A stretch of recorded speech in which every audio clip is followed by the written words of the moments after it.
NACDL is the association of the nation's criminal defense bar.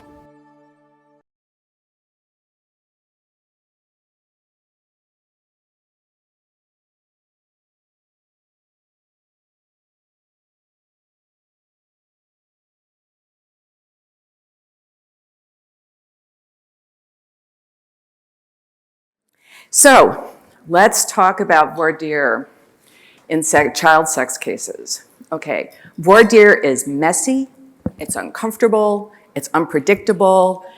I get a pit in my stomach, similar to the one I have when I stand up in front of groups like this. I mean, it's bad, but you know what? It just gets worse when you have a child sex case. Because all of the things that are happening here, sex offender registration, long sentences, special rules, restrictions on where you live, where is all this coming from? It's coming from the very people who are going to decide your client's fate. So you have to get in there and just get messy. But there are ways to kind of reduce some of the pain, and make things a little bit easier. And I'm going to kind of systematically work through this with you. It doesn't care who you have on, we don't care who you have on your jury. They can all be bad, and they can all potentially be okay.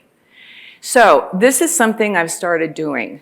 Judges hate jury questionnaires because they're a lot of paper, they're a lot of work for the clerk's office, blah, blah, blah. When you're a judge, you find out about these things, right? You know about all the ripple effects of the things that you do. So here's something I've gotten judges to do more recently, which is, that's the way I sometimes look, to do a short form questionnaire. It's one sheet. I produce every copy to bring into the jury room for the 75 or the 80 jurors that they're going to have. And then they fill it out in like 15 minutes. You can have whatever questions you want. It doesn't really, whatever the judge will accept. And then it comes back, then they make copies, it comes back to you, and you spend a half an hour evaluating it, highlighting it, and figuring out who are the people that you need to focus on. The other things it does is it gives the jurors a chance to think of why they don't want to sit on a child sex case.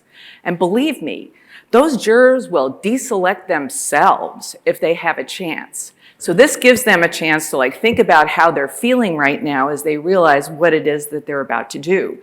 And believe me, by the time they get up to that jury room, they will already be looking for ways out. It also does help to desensitize, so you see a little bit less of this.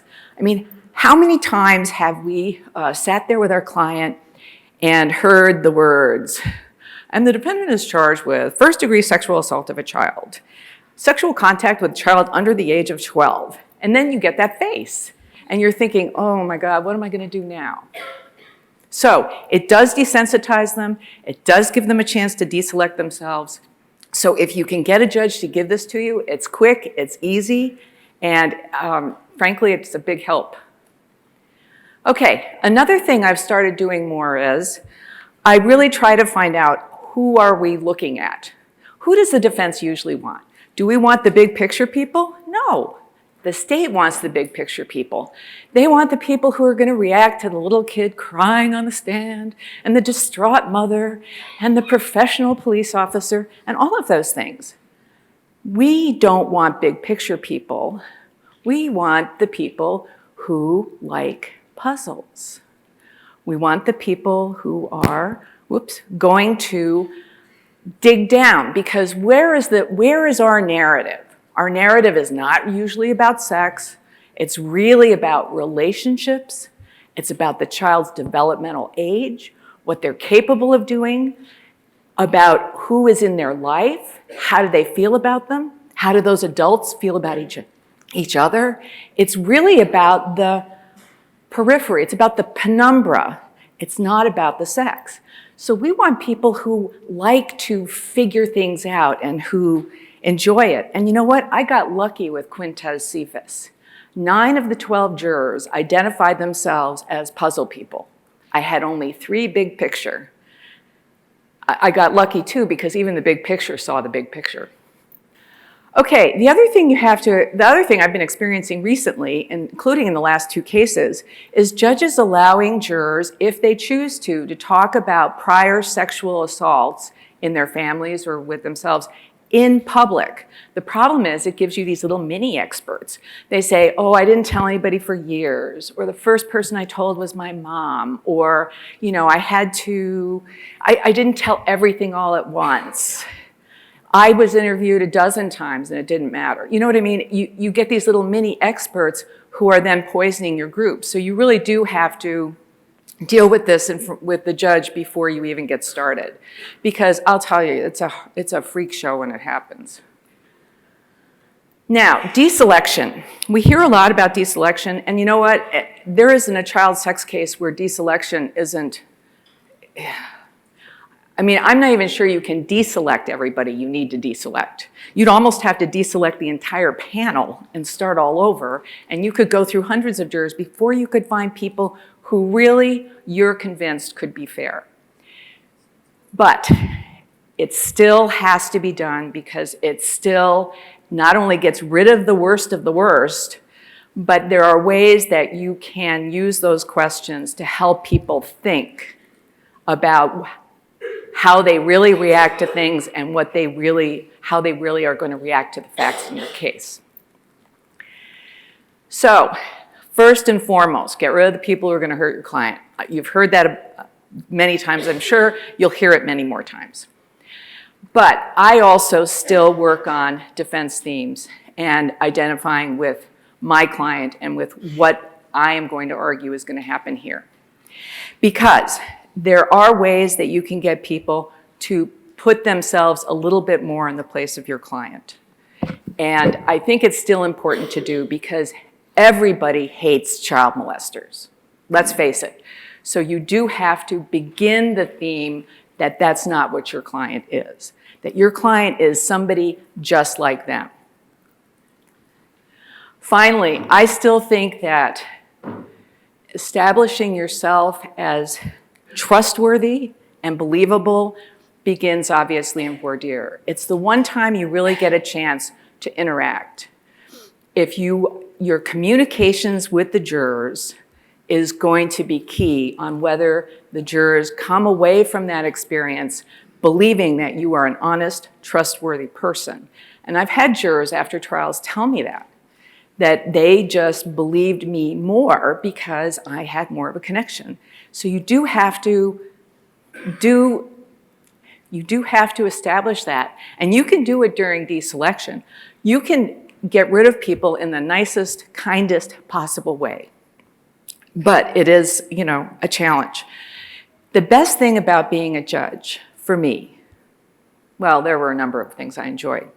I only had 1 year because they found out, the public found out I was not only a criminal defense lawyer, but I was also a Democrat. And I think they were more worried about the second than the first. Anyhow, so one of the things I got to do was voir dire. Has anybody here ever had a jury look up and smile at you when you start to talk to them? Has anybody here ever had people laugh at your jokes during voir dire, especially in a child sex case? I mean, it's fabulous. Everybody loves you.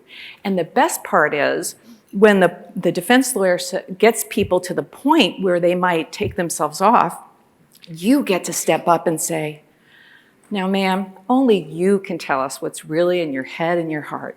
Please be honest with us. Oh, gosh, it's like a dream come true. So we are not going to get that. We're going to have to go the hard way. And if we can establish ourselves as a trustworthy narrator, it will help. Okay, so obviously in deselection, you work on questions that get at personal experiences because what people do tells you more than about what they say, right? What people tell you in court is all about what they think they should do, or what they hope they would do, or what the judge wants them to do, let's face it. So you have to, start asking about their experiences in a way that will get them to talk about something that they've actually seen, heard, and how they reacted to it. So if you're working about lies, maybe you're gonna, How many people have seen a child do a really mean thing? How many people have seen children or experienced bullying? Bullying's really mean. So anybody who thinks children are little innocent wonders is totally wrong. So you have to find the people and you have to talk to people about times they've seen children do bad things. Lie, bully, cheat. Because you have to get them out of this concept that children are innocents who are corrupted by adults. Although in some cases, they get corrupted into a false accusation. So the other element, of course, is give people distance. You don't have to say, tell me about your experience. You can say, tell me about an experience that you heard about or that you saw, or someone you knew told you about. Now, there is new research, or there is research on child sexual assaults and jurors. And not surprisingly, it sort of falls out the way we might think. Females convict more often. Now, that kind of surprised me because I actually like women jurors, particularly older women. Women who've raised children, women who've seen kids. So I was a little surprised by that, and I'm not entirely convinced that one's true. Female belief in child accusers. Again, I'm sure that's how the research panned out, but I'm not sure that's what my experience says. If it's a female accused, they're less likely to get convicted. So there are jurors out there who are skeptical. Older mothers who have raised kids, particularly through the teenage years, teachers, bus drivers, anybody who interacts with children on a regular basis, playground supervisors. I mean, they have all seen children do things that they are horrified by. I can't tell you, back in grade school, how many times I put kids on the line during recess because of stuff they were doing with other kids on the playground. So you have to find people who have experienced the darker side of childhood, and they are out there. Now, you also may have to look for people who are a little bit, iconoclast, a little bit off the norm. So finding people who are a little bit out of the norm is helpful.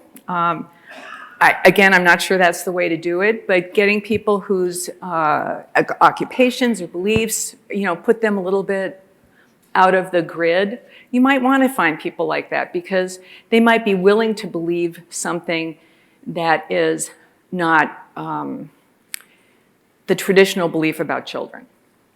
Now, the research also shows that the younger a kid is, the more likely they are to be believed. And there are limits to that. You get below about 6 or 7, and you have the whole fantasy and easily manipulated kind of range. You get over, 11, 12, and you're getting into preteen teens, and there you're getting different kinds of motives and influences. But that middle range of kind of grade school, they tend to be very believable to jurors. They have enough structure and discipline so that they seem believable, but they're also not sort of corrupted, or so jurors think.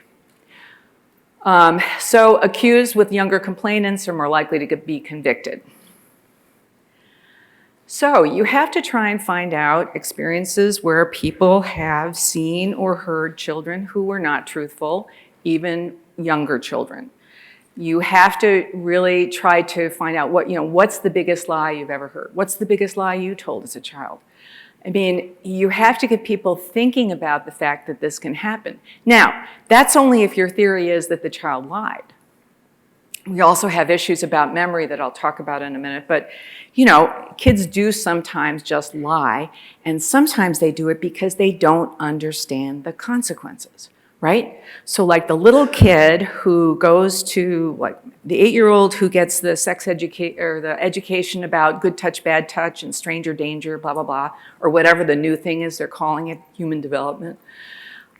They will be told things like, and you should find out what the curriculum is. You can get that from any public school under open records. What is the curriculum? What are they using? Because a lot of times what they're telling kids is, kids who are really brave, kids are really brave when they tell an adult about somebody touching them in a bad way. And they're never told anything bad happens to anybody if they say that. They're more told that they're kind of like heroes and that maybe that person will get help. So a lot of times when kids, maybe they tell a lie to get attention, maybe they tell the lie because, I don't know, they get kind of trapped in their own fantasy. But a lot of times they simply don't know the consequences. And so it doesn't feel like a big lie to them necessarily. Now, talk to jurors about their own kids or kids they're close to, nieces, nephews, grandchildren. You know, if you have somebody with a teen and a younger child, you know, who are they more likely to believe? You know, I'm guessing a lot of people might say the younger kid, because when you've had a teenager, how many people here have had teenagers, raised teenagers, right? How trustworthy are they? Not so much. I can't even tell you how many lies my daughter told me. And how do you know when they're telling the truth? You know, what tells you that? What are you looking for?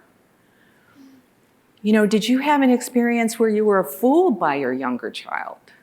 Where you found out the older kid was telling the truth, or that just the younger child was, you know, was telling a lie and you believed it? And believe me, that happened to me. Now, what if you have gay clients? There are a lot of stereotypes, and the research again shows that the stereotypes are that gay men are predatory, they're child molesters, that this is what people in many parts of the country still believe. So they did a study to try and figure out who would be more likely to convict. They thought that people who didn't know anybody who was gay would be more likely to convict, and found out that that was not true. But they found out churchgoers were more likely to convict. They thought men would be more likely to convict, and that turned out not to be true either. So when you explore those, you have to explore the experiences that people have. You know, what are the stereotypes they've heard? How would you, or have you seen people react when people came out in their families? Have you ever attended a same-sex wedding? You know, would you? What's the worst example of prejudice you've ever seen against an LGBT person? I'm sorry, Q. Now, the churchgoers. You have to find out who attends church regularly. What are they saying about LGBTQ people? What would the church say about your child being gay, or you're attending a same-sex wedding? And I'll tell you, I have direct experience with this, and I know this because my son is a Catholic priest. You don't get much more religious than that. My son would not attend a same-sex wedding. I'm embarrassed to say that, but he would not.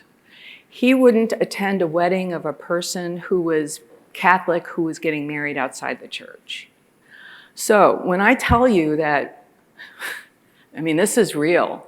So find the churchgoers and talk to them about what the church or their religious faith tradition tells them about LGBTQ people. And, you know, get them to talk about it. Now, what are beliefs that jurors have that you have to address? Child sexual abuse is epidemic. Kids don't lie. They don't know enough about sex to lie. They can't get manipulated into lying about something like this.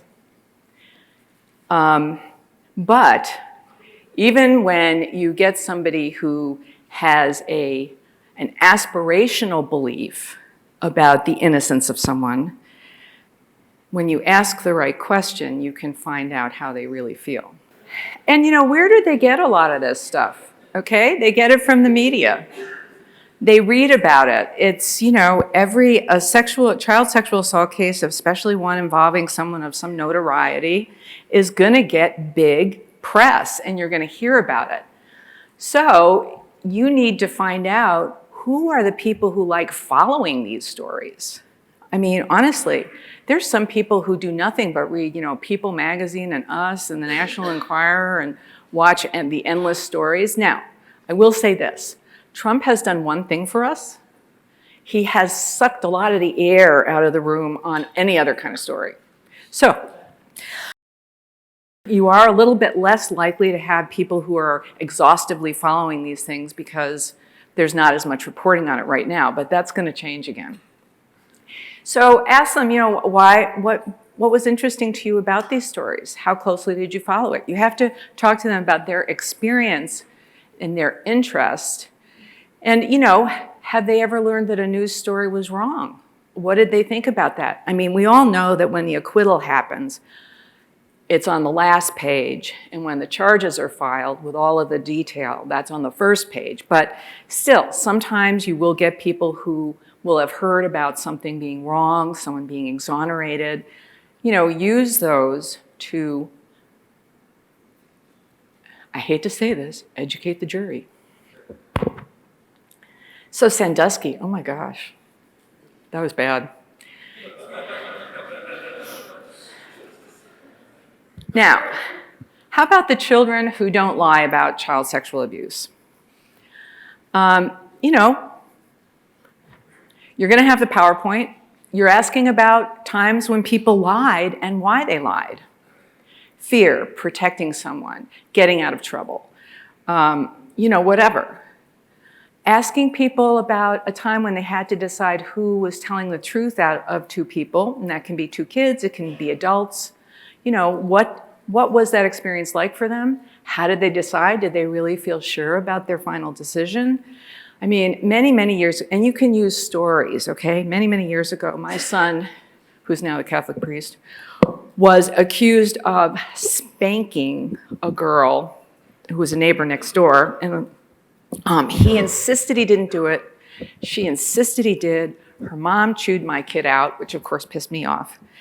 And I never found out the truth. And all the other witnesses, my daughter and the other kid, were like, oh, I didn't really see anything. And they did, but they wouldn't tell us. So poor Stephen went, for years being accused and never exonerated of spanking the neighbor. Now, if you have a credibility contest, you're going to be talking about, their experiences where their word against someone else's word. Maybe it's at work.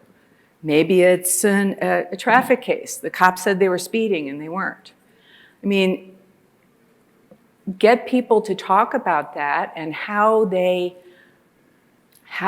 made them feel and how they dealt with it.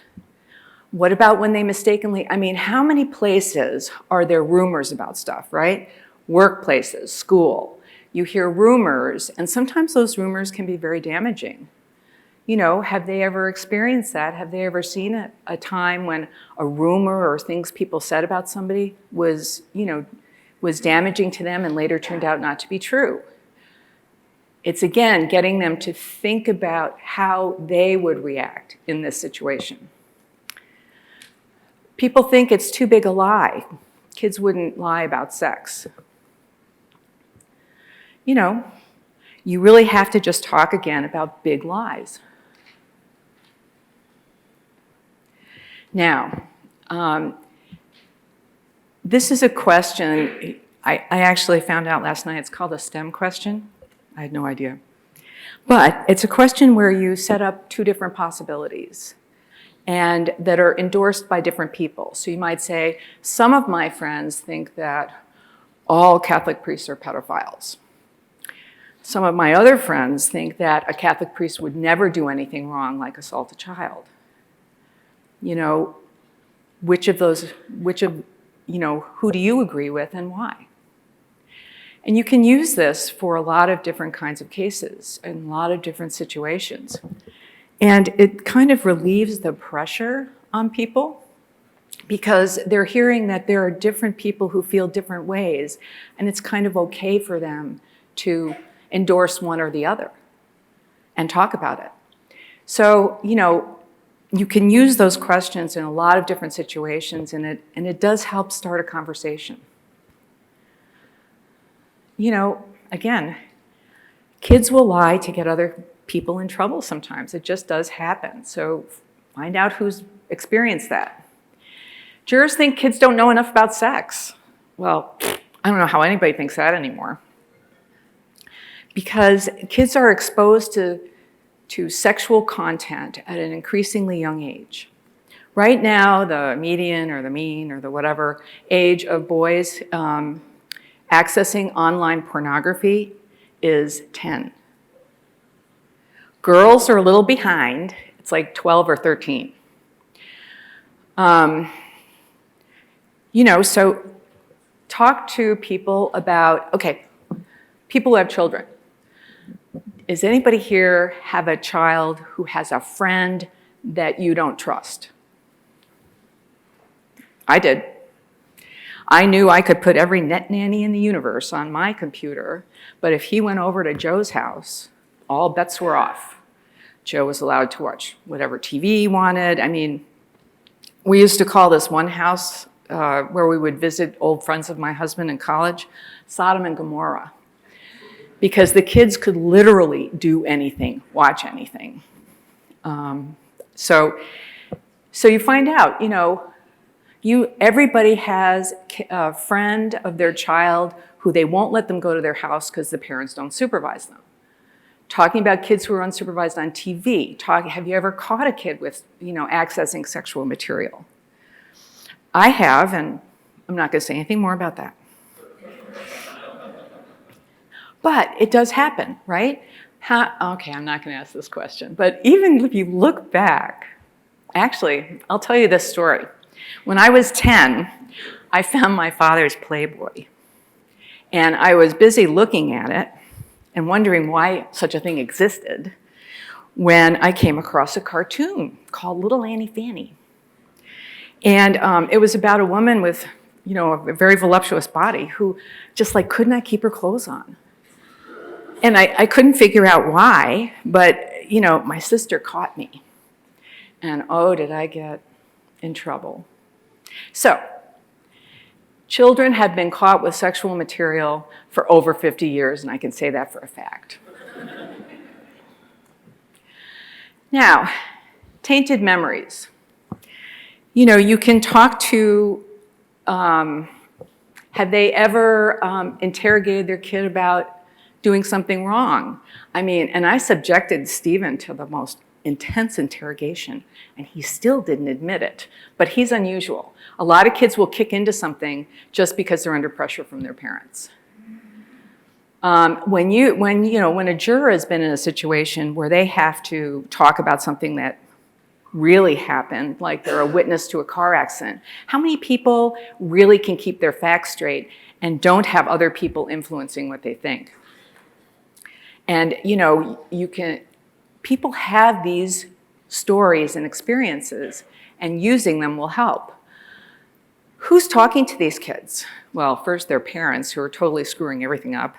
But then, they're talking to police officers and social workers, teachers, people who are in authority. Kids are taught to respect authority. They're not taught to disagree. And especially if you have a lousy interviewer or you have an emotional parent, they are not going to disagree with those parents or those authority figures. And Elizabeth Loftus this is the best short version of why this is an issue. Many people believe that memory works like a recording device. You just record the information, then you call it up and play it back when you want to answer questions or identify images. But decades of work in psychology has shown that this just isn't true. Our memories are constructive. They're reconstructive. Memory works a little bit more like a Wikipedia page. You can go in there and change it, but so can other people. I mean, she just nails it in, 40 seconds. So how do you get people to think about how their own memories have been tampered with? I like to use the family story. And you may not be able to think about it now, but think about a story in your family that happened when you were very young and you heard about it so many times that you feel like you remember it. A lot of people experience this. For me, it was the time I stepped on a ceramic cup when I was 4 and I severed the artery in my foot. And my brother, who was a Boy Scout, ripped a cord off a lamp, made a tourniquet, wrapped my foot up in a bath towel, and carried me down, and they took me to the hospital, where I laid on a very hard table, and they sewed up my foot while I screamed and looked at my mother like, why are you letting them do this to me? Okay, after careful examination of this memory, I'm convinced the only parts I really remember are the moment when I stepped on the cup and looking at my mom who was letting them sew my foot up. Everything else I was told so many times, I can visualize it like a real memory.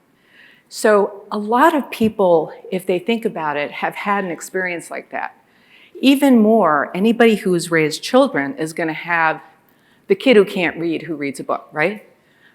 You try to skip a page because you want to go to bed on the nighttime story, and they're like, oh, wait a minute, Mom, what about, you forgot the part about the alligator, or, Mom, but he didn't say that, he said this.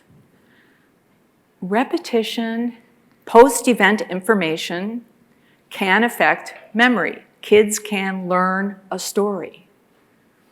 And this is relevant in a lot of different situations. So talk to them about their experiences. Now, this is a phrase Rick Kamen uses, and he will be speaking to you, so you're going to hear this. But he calls it embracing the suck. And it's really just going after whatever you're worried about. Maybe your client has a prior conviction. You want to say, am I right to be worried about this? And maybe you can ask people about their experiences or people that they know about who had prior convictions who were trustworthy and who they believed in, or the people who had friends or relatives with prior convictions who were untrustworthy. And those people maybe need to go. The age of the witness. I mean, the list of things you can be worried about in a child sex case is almost limitless. So tell me what you're thinking about that. Jurors do respond to this because you're being genuine. They know that this is something you're concerned about and you're talking to them in a real way. So I want to run through a few cases of different ages and just talk about some potential issues and how you can raise them. So this was a case I did with a 3-year-old who was being babysat by her grandfather, who had a long history of conflict with her mother, his daughter. And he gave her an owie down there, and it was one of these sort of ambiguous statements, and it wasn't really clear. She talked about him touching a pink button, and, et cetera. And the big thing that nobody ever explored at trial was the fact that he said yucky when he was touching her. Now, how many people think that men who are sexually gratified are going to say yucky? No takers? Okay, how about if you're changing a poopy diaper? Is that something you might say then? Right, of course. Nobody ever even talked about that at the trial because we got it on appeal and then went back. So, find your grandparents. Find men who've had to change diapers and thought it was an unappealing thing to do. Talk about conflict that they have with their children about grandchildren. Talk about the experiences in their life that are, again, the penumbra, which is your defense. In this case, she used the word pink button. How many people have children or know children who use pet words for things that other people might not understand? The interviewer never even established that she knew her color pink. But everybody in that case assumed she was talking about her clitoris, right? Pink button, touching her down there, giving her an owie. That's what they all thought. But nobody really ever figured that out, exactly what button meant to her or whether she understood what pink was. So find out, who are the jurors who knew children who use pet words or who have had trouble understanding preschoolers, who are notorious for being difficult to understand. I mean, this may surprise you, I'm not a kid person. I love my own devotedly, but I'm not really much interested in anybody else's. Other than these little complaining witnesses. I do get very interested in them. Okay, I had a case with a 7-year-old. Mom's pregnant with the new boyfriend. There's a divorce. She told her dad or stepdad touched her. Dad told mom when they got home, and then by the time the police got there, oops, it was no longer stepdad, it was her uncle. And so I represented the uncle. During the interview, mom told her that they lied about her stepdad. The interviewer never followed up on this kind of interesting statement. So maybe you want to talk to the jury about somebody they know who would do anything for their partner. This woman was pregnant. She was completely dependent on this man at the time. How many people do you know, or can you think of someone, or tell us about someone you know who's completely dependent on their partner? There are people who will put their kids behind their partner. I mean, it's sort of shocking to think about that, but it does happen. And people, may be able to tell you about those experiences. Now, what about the child believing mom when mom's telling her that her stepdad didn't do nothing to her? Talk to them about their own experiences and if their parent told them something. I mean, the research shows that when parents give you post-event information or give children post-event information, that they are more likely to believe it because parents have that trusted relationship.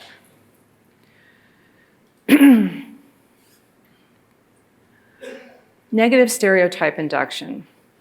If a kid hears enough bad stuff about somebody, it will influence their memories and their perceptions of their interactions with that person.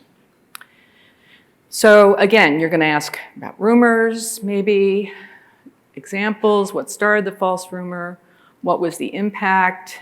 One example that you'll often see where negative stereotype induction is very prevalent is going to be in divorce situations. And you also can explore somebody doing unethical things to get back at a spouse, holding a grudge. But the big thing is parents will, in these divorce situations, will tell their children the most hideous lies about the other parent. Dad doesn't want to see you, dad won't pay for camp, mom only loves her new boyfriend. And you know what? Kids walk away from those situations believing it.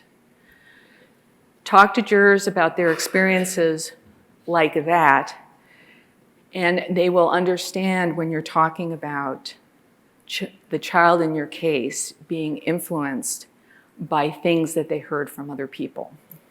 And the meaning behind that particular commercial, of course, is that kids hear things that you don't expect them to hear. So you can also ask about that experience. Let's say you've got a case where there's a lot of nattering going on in the family. Mom and grandma are talking about the assault or this, that, and the other thing. And the child is, playing and they think, oh, not really listening. Well, that's not true. Kids are much more perceptive than you think. They're much more likely to be aware of what's going on and to know that mom made dad sleep on the sofa.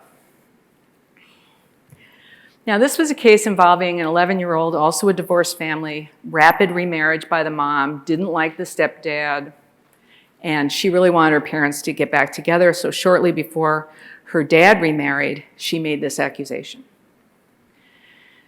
So, talking to people about their experiences with children that they know who have been, children of divorce. What was the one thing they wanted?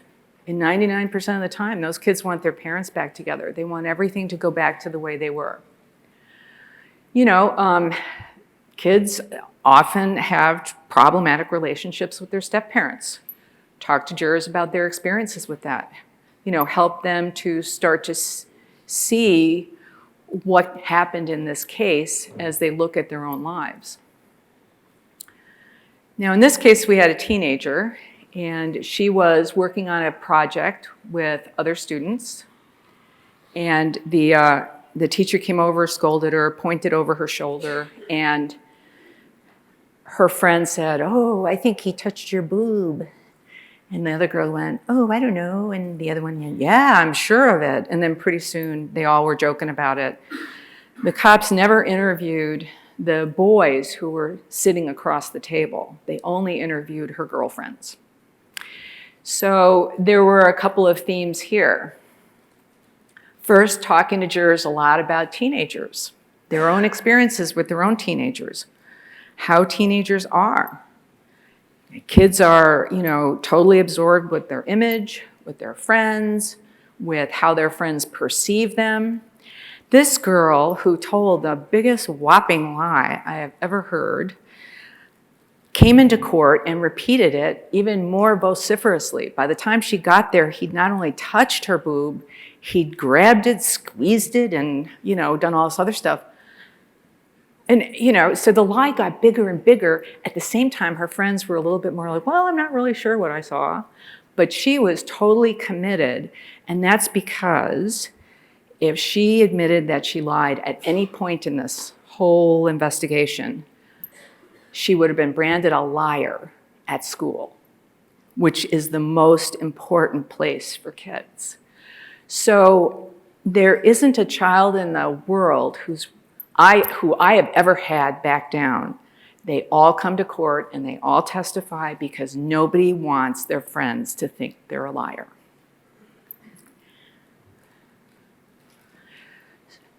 Talk about kids not thinking about consequences.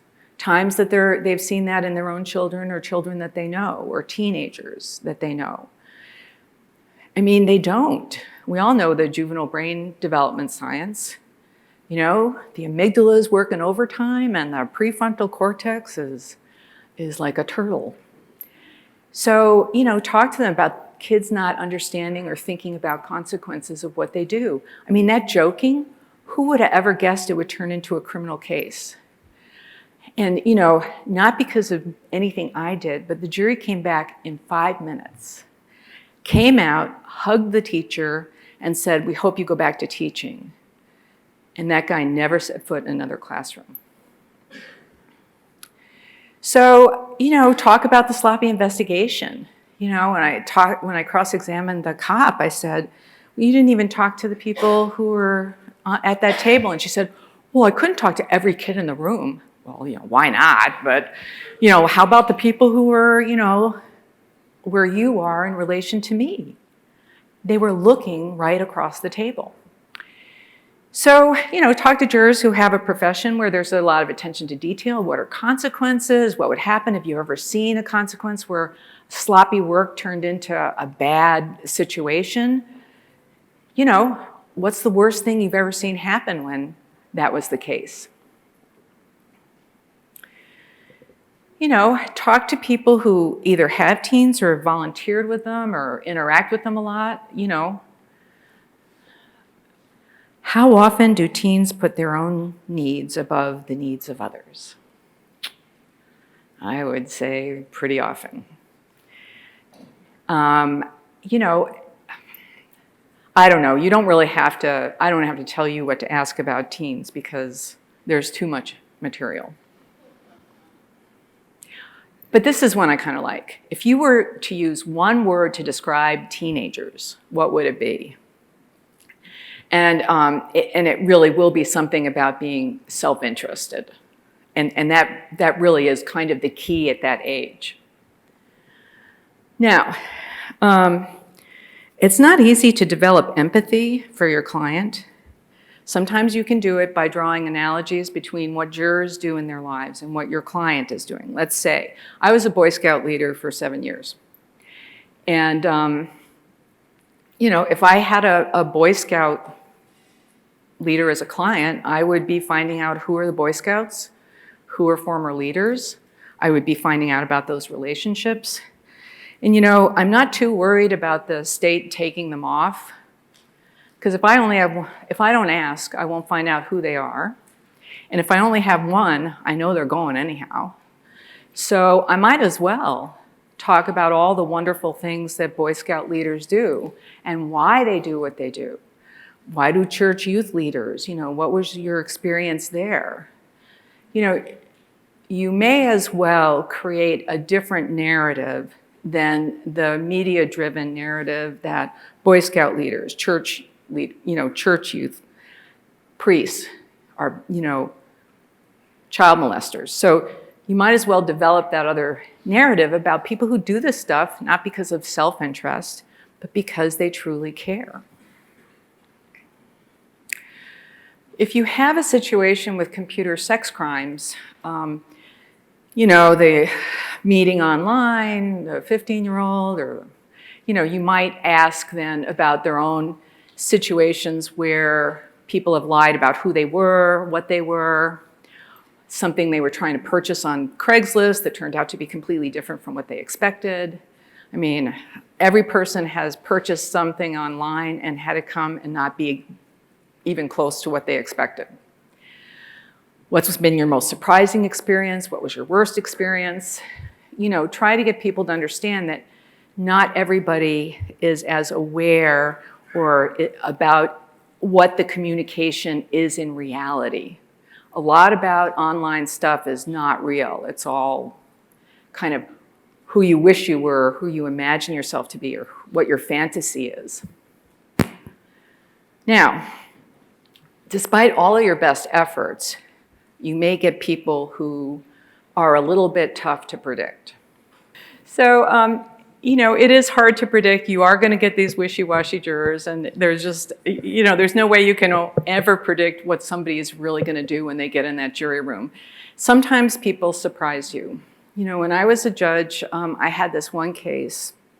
The defendant was a middle-aged African-American man with a prior record who was in custody and was charged with exposing himself at the Brookfield Square Mall, which is the mall where I shop. And, Brookfield is a very conservative community. It is, 1,000,000% white. It's 70%, 30% Republican Democrat.